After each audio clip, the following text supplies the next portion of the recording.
Hey everyone, welcome to High School Dropouts Advice. Today I want to say thank you to everyone. We have over 600 subscribers now. I want to give you guys some tips and tricks that you can use to build more wealth along the way. The informations and tricks I'm going to tell you are mostly in real estate. We all have to live somewhere, so you more or less will invest in real estate sooner or later without you knowing. But important for me is that you do it right now so you get the most out of it. When you are an excellent stock investor but you suck with your real estate properties or investments, then the synergy of your wealth is limited. Stocks and real estate are both powerful tools to build wealth when they are in the right hands. In this video, I will try not to get too much into the details, but I will try to explain you like leverage in real estate, how you should start, how you can invest when you only got little money like 30 to 50,000, and how you should invest when you got like a lot like 130 to 200,000. But let me explain to you everything step by step so you can get there.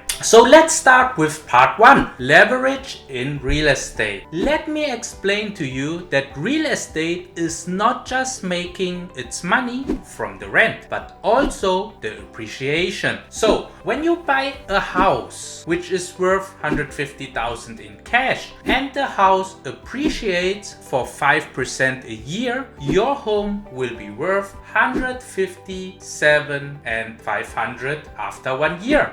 Now imagine you split this 150,000 and buy 5 properties with 30,000 down. Then you own 5 properties and each is worth 150,000. So you control 750,000 in real estate. The same 5% appreciation generates you an equity of 37 and 500 in a year. Now you see that the same 150,000 can be very powerful. Your 5% appreciation became 25% of your 150,000 invested. And we did not count other benefits like rent, tax shelters, tax deductions, and loan amortization. So with all that, I can tell you that real estate can beat the SP 500 easily. And real estate investments done right can beat many great stocks. So with this little leverage example, I might have shown you how great real estate can be. But what if I tell you that you can own a rental real estate for free? You might think I'm lying to you, or I will sell you a $2,000 course like other YouTubers. No!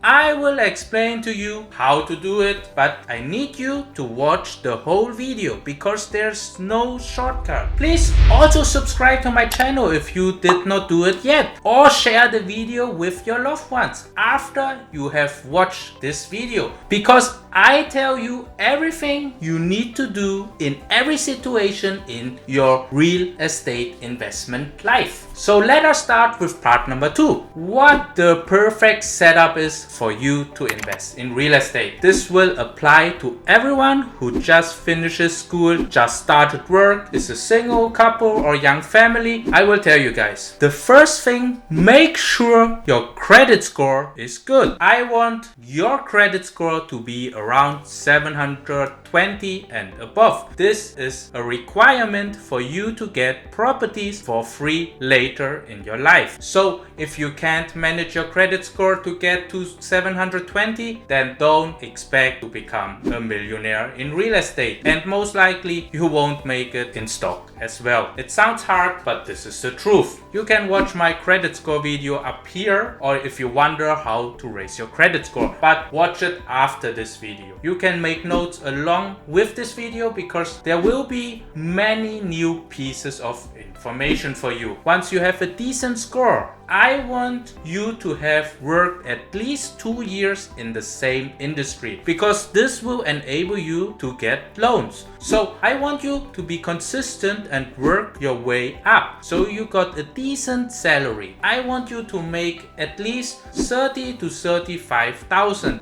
minimum per year. The more the better. So get at least to this level. If you can get higher, then please do. The higher you get, the easier the game becomes. So once you got a good credit score and work at least 2 years in one industry, you can get a loan. So let me ask you, should you buy a property for yourself or should you keep renting? This is one of the major fundamental mistakes 99% of all people makes. Everyone wants to own their own place and they decide to buy the property for themselves. And they think, why should I pay 1,300 in rent when I can live in a property and pay 1,100 in mortgage? This is a mistake and I will tell you very soon why. And another big problem is everyone who buys a house will max out the amount they qualify for. If your loan officer tells you you qualify for 400,000, you will look for a house at 400,000. You will not go and look for a house for 200,000. Once you bought the house for 400,000, you notice you need to upgrade your car so that you can keep up with your neighbor. At this point, let me tell you, you don't own the house and you don't own the car. The house and the car owns you. You became a slave to your consumption. But don't worry, I will soon tell you guys how to fix the situation if you are in this situation. So stay with me.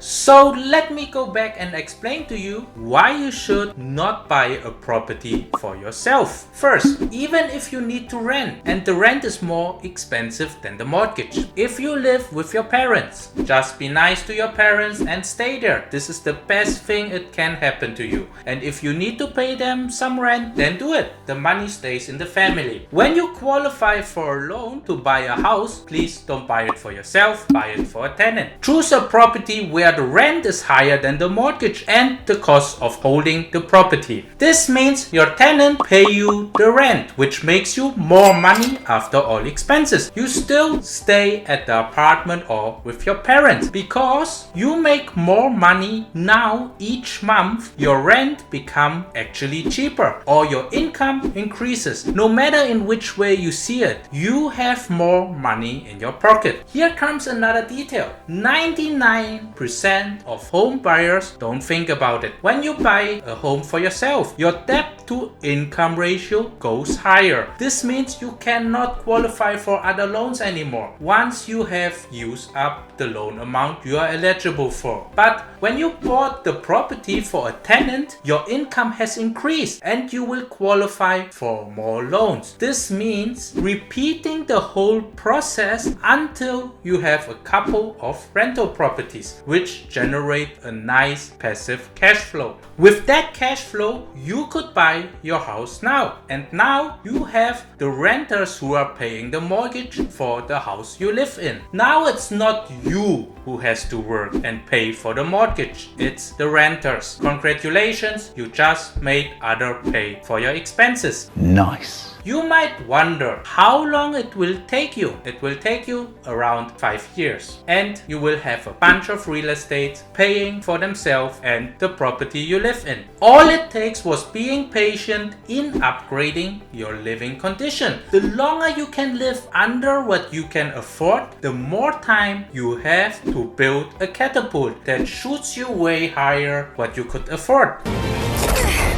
And the beauty of it, you don't have to work for it anymore. So please, young people, wait 5 years and let others pay for you a lifelong. It's better than get it now and work the next 30 years for it. Now, let me tell you what you should do when you already got a property and live in it. If you don't qualify for loans to buy rental properties anymore, consider moving out and renting the place out. This works when the rent is higher than the mortgage and the expenses. If this does not work out, consider selling it. Using using that money, buying rentals and starting from scratch by renting yourself. It hurts, but becoming a millionaire and build a system where your consumption is paid by others and not you comes with a sacrifice. And the sacrifice is having patience and living below your means for a couple of years. Now, let us talk about the third part, about people who have around 30 to 50,000 to invest in real estate. What I'm going to teach you will cost you at least 2,000 at some internet courses. With me, it just costs you your subscription or a share to your friends and family. So please do it. You don't want your loved ones to be poor while you are wealthy. You want everyone to be wealthy. This is what makes life easier and fun. If you skip part 1 and 2, then please go back and watch it, because everything is connected and built on each other. If you have 30 to 50,000, I want you to buy a rental property with 20% down. When you can afford the next rental property, I want you to keep buying them with 20% down for a couple of years. You will accumulate a lot of appreciation. Remember the first part where we talked about leverage and controlling a lot of real estate value. This is what I want you to do. I want you to control a lot of real estate value because of the appreciation. Your tenant will pay for all the expenses of the properties you buy in those couple of years. You will get some passive cash flow, appreciation, tax shelters, deductions, and loan amortization. You get all this. You might don't need to pay any taxes, even you made a lot of money. This is the typical real estate game. Many people wonder why former President Trump does not need to pay taxes. It's simply because he has many real estate properties. So now when you could save up to 130 to 200,000, then welcome. Now the easy part starts. The game just got easier from here. Now we are at the last part of our video. Here I'm going to teach you how you get the properties for free. All it takes you is good knowledge of your market you invest in and some time. So I just give you an example so you know what to do. You buy a property that is around 20% under the market value. So a house worth 150,000 is worth 120,000 for you. So how can you get a house with a 20% discount? First, you can negotiate. Second, you will get an inspection report, and all inspection reports will look scary. Tell the seller that there is a lot of stuff to fix and it will cost you a lot. This is where you can make the seller cut a lot of his listing price. You can also look for distressed properties which need some TLC. Those properties are always sold under value. When you are smart with your renovation budget, you can make it way under the market value to save up and earn 20% or more in equity. Why is it so important to have at least 20% in equity after a repair?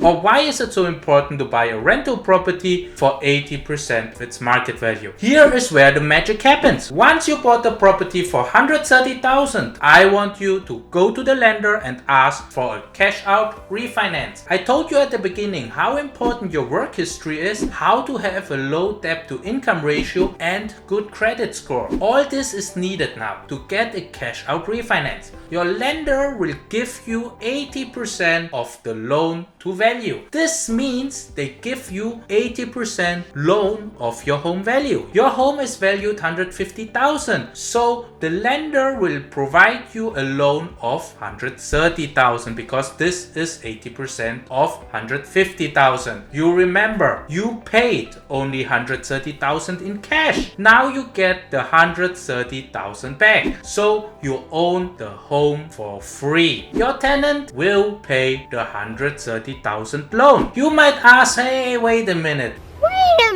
What about the 130,000 in loan? Your tenant will pay the 130,000 loan. The tenant's rent is higher than the mortgage and the cost of the property, so it makes you a couple of $100 extra per month, plus appreciation and all the other goodies. With this little video, I gave you the blueprint for how to become a millionaire. I did not get into details on how to analyze properties and other details, but this is is the roadmap you have to go through when you want to build wealth and retire early with real estate investments. When you have a reliable real estate investment plan laid out like this, you might understand that it can beat any stock investing. I really want that my subscriber can all retire in the next 10 years. It does not matter where you start. 10 years is what it will take you. Anyways, for legal reason, I have to say I'm not a financial advisor, so remember, your money is your responsibility. I'm just a guy on YouTube. I hope you could learn something, and if you did, then please don't forget to share and then like and of course subscribe. Many thanks. See you hopefully in the next video, and if you have questions and you want me to get into details, let me know in the comments below. See you hopefully in the next video. Thank you. Bye.